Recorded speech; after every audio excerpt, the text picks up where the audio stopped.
I'm speaking with Wyoming Equality Director. That's right. Sara Burlingame, also, of course, a state representative from Cheyenne. And we're talking about some racist, homophobic flyers that have been reported at a local junior high school. Give us the background on that, Sara. Yeah, we got a call yesterday from the sponsor of the GSA. GSA stands for Gay Straight Alliance. And Wyoming Equality has been active in helping to get GSA started around the state. Not only do they give support and help for LGBT students, but there's this really great data that tells us that when your school has a GSA, it actually drives down the suicide rate for all students. GSAs are just fantastic organizations. And unfortunately, the sponsor heard from the students that they had received some flyers in the hallway yesterday at McCormick. What were the nature of these flyers, or what was the nature? Vilely racist, vilely homophobic, targeting Black and gay students, letting them know that they were welcome, and saying that they were starting a sort of junior Klan club at McCormick Junior High. Now, do we know who passed these out or what happened? Do you know anything about that?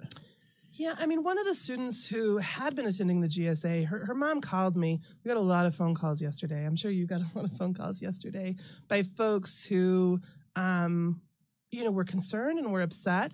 But, we were really trying to do our due diligence, So, like, before we spoke to any media, before we put out any press release, before we posted anything on Facebook, I really wanted to sit down and talk to the principal at McCormick and make sure that we were working off the same information, that it wasn't being inflated or something. And I think Principal Conine and Wyoming Equality just have a difference of opinion on this. And I think that, he's working pretty hard to kind of minimize how big of an issue this is.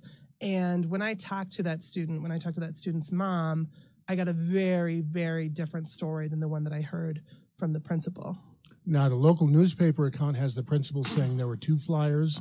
It says some other sources say there were a group of students allegedly carrying Confederate flags, right, who passed out quite a few of these flyers. Do you know anything about that? Right. I don't know about the number of flyers. I don't know, right? But I do know that, like, if the principal, Mr. Conine said there were 2 flyers, they were put up before the students ever entered the hallway, right? So, like, we took care of it. These were before 7:40 a.m. when students are there. So it was handled, it was dealt with. But at lunchtime, right, students knew about it. Students were very aware of it, whether they had been handed flyers, whether they saw them in different parts of the hall, whether they didn't get them all. I don't know. All I know is that the students were very aware of every specific detail of the flyer. And by lunchtime, at least, one of the students that I spoke to said, I don't know what your policy is for swears on the radio, but that one of the students who had a Confederate flag was screaming at them, "God doesn't want you to be fags." And that the principal was aware of it, that the principal interacted with him. And in our conversation with the principal, he said, right, I spoke to that young man, but he said there were no Confederate flags involved. Yes, he used the word fag, but, I just had a conversation with him about not using slurs, right?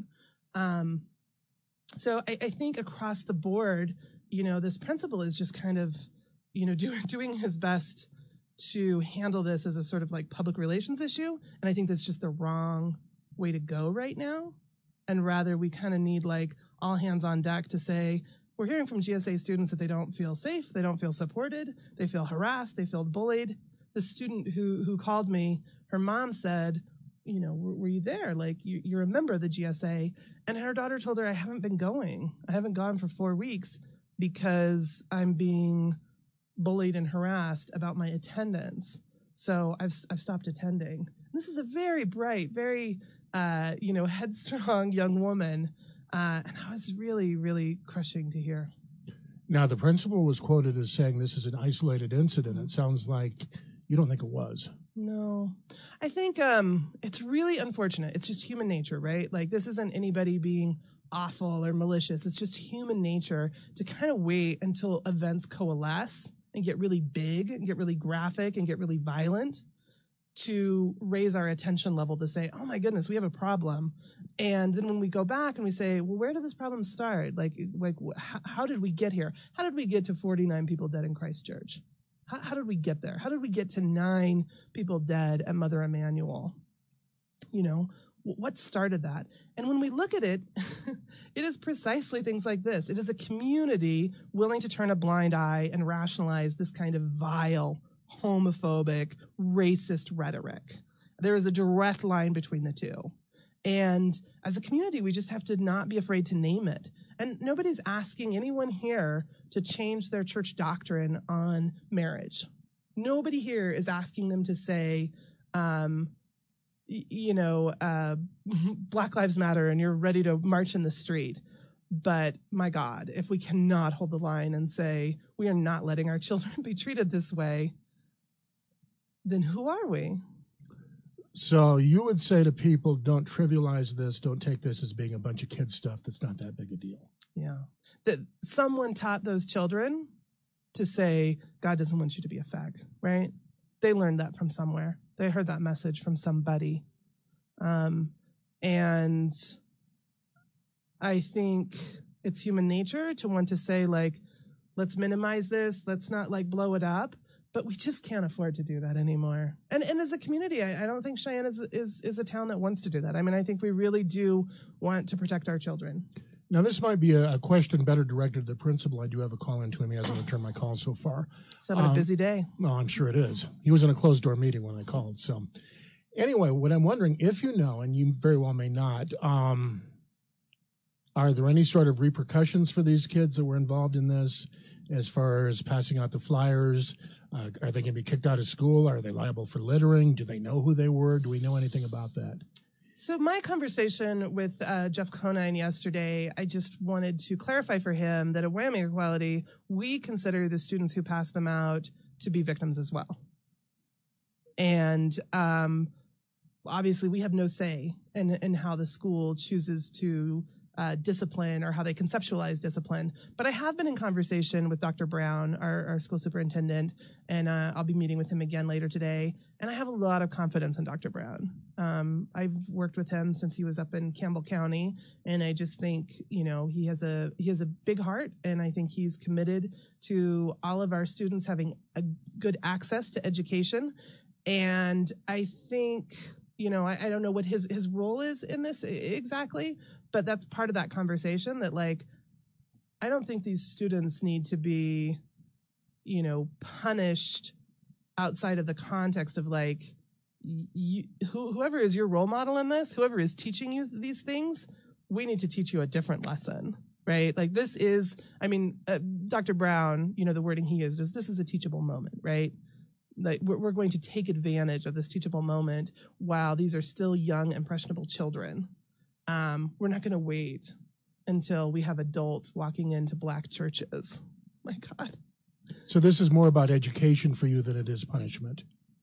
Yeah. Now, this says join the KKK. Do we have the KKK organizing in Cheyenne?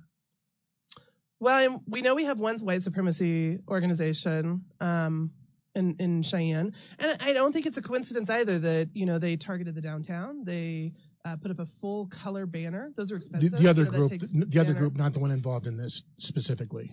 Yeah, although it would not be shocking to me to find out that there's an affiliation. That there was an affiliation, that they were linked. You know, we have the World Wide Web now. People connect with each other, you know, for good and for ill. Yeah. What would you like people to learn from this? Show up on Friday. If you want to be a constructive part of this conversation, if you are ready to name and to say, LGBT students, Black students, we support you, your life has value, it has worth, it has dignity, show up at St. Mark's Episcopal Church tomorrow, 5:30 in the sanctuary. We're going to have a community conversation about how we can show up with love, how we can support these students. If you're not there, if you're not ready, if you're still stuck in a place of all lives matter, I can't name LGBT students, I can't name Black students, stay home, work on that, talk to your pastor. And for those of you who may be listening this weekend, that event would have already been passed, so I want to be clear, we're not talking about... Oh, sorry, yeah. But as we record this on Thursday, it's coming up Friday, March 29th. That's right, yeah. So what else would you like people to know about this?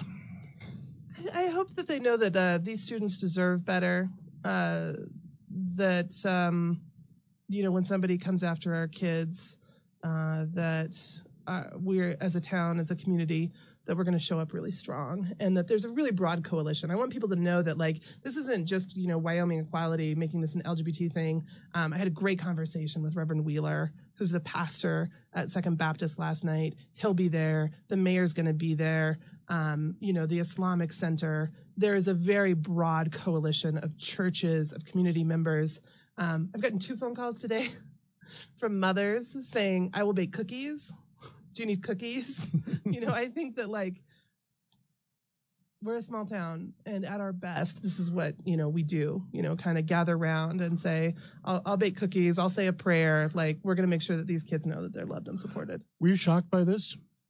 No. You were not? Why not?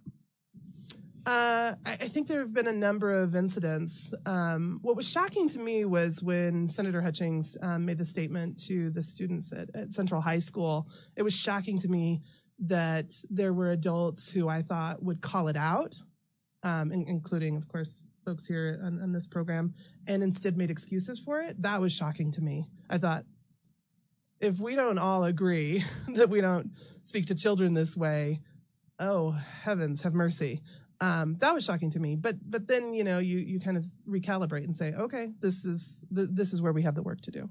Now, we've talked a lot about a non-discrimination ordinance. Yep. Of course, there was a statewide bill that didn't get through the legislature. That's right. We've had a lot of discussion on the local level here in Cheyenne. I don't know if anything is forthcoming in that regard or not.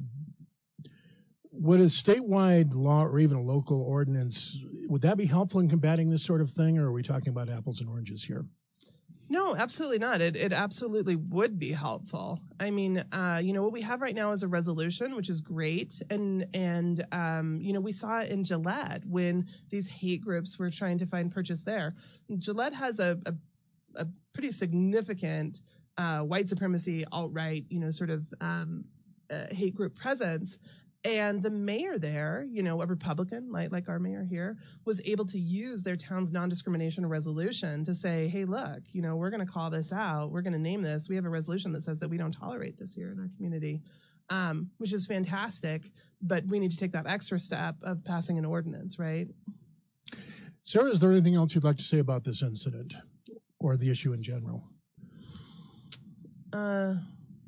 No, I'm just grateful. I'm grateful for all the community support. I'm grateful for all the people who have really, with shaking voices and trembling hands, who are not used to, like, raising their voices, who really have come forward, just in the last 24 hours to say, oh, okay, I really do need to speak up now because I'm not letting, this kind of racism and bigotry take root in my community. Okay. I'd like to thank Sara Burlingame, state legislator and director of Wyoming Equality, for joining us. Thank you, Sarah. Thanks so much, Doug. It's always good to talk to you.